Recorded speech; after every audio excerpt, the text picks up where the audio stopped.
আসসালামু আলাইকুম। আরে পাড়ার করে পাড়া কি বলে শোনেন। তো এখন তো লুঙ্গি তলে কারা কারা ছিল প্রকাশ পেয়ে গেছে। হ্যাঁ, অবস্থা এরকম হলে লুঙ্গি বাংলাদেশ থেকে নিষিদ্ধ করতে হবে, কারণ এই লুঙ্গির তলে বারবার জামাত লুকাই। বুঝতে পারছেন? বিকল্প পোশাক চাই। আচ্ছা তারেক ভাই, আমি তোমার একটা কথা জিজ্ঞেস করি।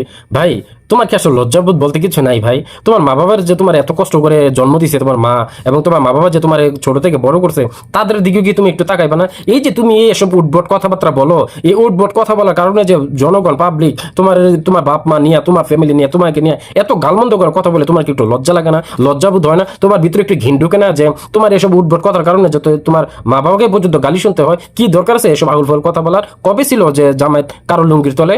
আর জামায়াত যদি কারোর লুঙ্গি তলে থাকার কারণে যদি তুমি লুঙ্গিকে নিষিদ্ধ করো, তাহলে তো আমি বলবো তুমি তারেক বিএনপি মানে তারেক রহমানের পায়ের তলে আসো।